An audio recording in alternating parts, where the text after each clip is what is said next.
The Saggy, Baggy Elephant by K. and B. Jackson, illustrated by Tengren. A happy little elephant was dancing through the jungle. He thought he was dancing beautifully, 1, 2, 3, kick. But whenever he went 1, 2, 3, his big feet pounded so that they shook the whole jungle, and whenever he went kick, he kicked over a tree or a bush.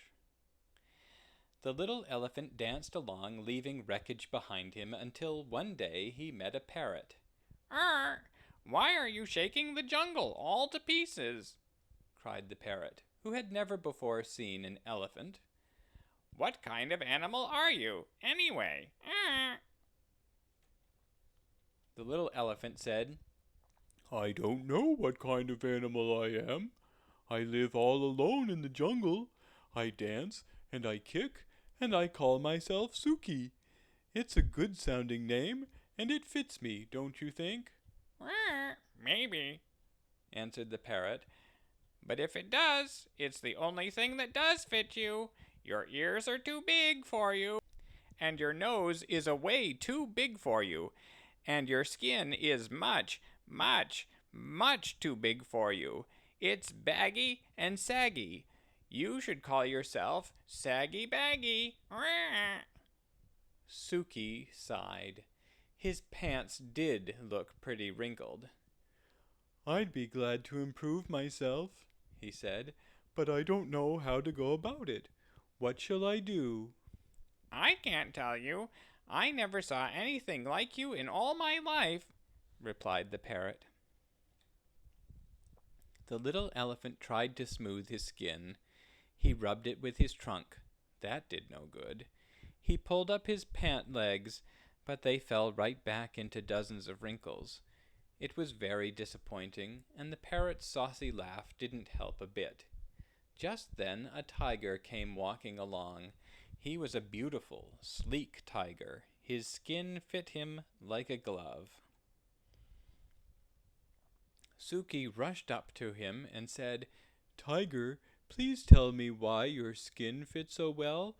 The parrot says mine is all baggy and saggy, and I do want to make it fit me like yours fits you." The tiger didn't care a fig about Suki's troubles, but he did feel flattered and important, and he did feel just a little mite hungry. "My skin always did fit," said the tiger. "Maybe because I take a lot of exercise. But," added the tiger, "if you don't care for exercise, I shall be delighted to nibble a few of those extra pounds of skin off for you." "Oh, no, thank you, no thank you," cried Suki. "I love exercise. Just watch me." Suki ran until he was well beyond reach. Then he did somersaults and rolled on his back. He walked on his hind legs, and he walked on his front legs. When Suki wandered down to the river to get a big drink of water, he met the parrot.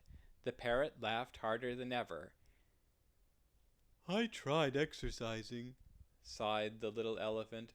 "Now I don't know what to do." Arr! "Soak in the water the way the crocodile does," laughed the parrot. "Maybe your skin will shrink." Arr! So Suki tramped straight into the water. But before he had soaked nearly long enough to shrink his skin, a great big crocodile came swimming up, snapping his fierce jaws and looking greedily at Suki's tender ears. The little elephant clambered up the bank and ran away, feeling very discouraged. "I'd better hide in a dark place where my bags and sags and creases and wrinkles won't show," he said. And by he found a deep, dark cave, and with a heavy sigh he tramped inside and sat down. Suddenly he heard a fierce growling and grumbling and snarling. He peeped out of the cave and saw a lion padding down the path. "I'm hungry," roared the lion. "I haven't had a thing to eat today.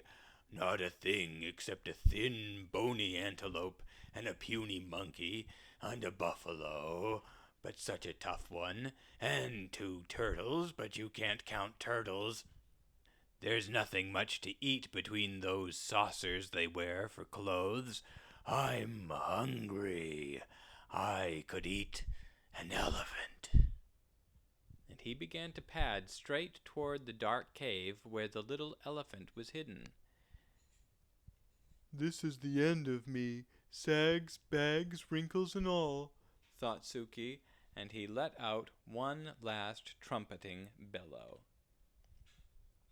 Just as he did, the jungle was filled with a terrible crashing and an awful stomping. A whole herd of great gray wrinkled elephants came charging up, and the big hungry lion jumped up in the air, turned around, and ran away as fast as he could go. Suki peeped out of the cave, and all the big elephants smiled at him. Suki thought they were the most beautiful creatures he had ever seen. "I wish I looked just like you," he said. "You do," grinned the big elephants. "You're a perfectly dandy little elephant." And that made Suki so happy that he began to dance, 1, 2, 3, kick, through the jungle, with all those big, brave, friendly elephants behind him. The saucy parrot watched them dance, but this time he didn't laugh, not even to himself. The end.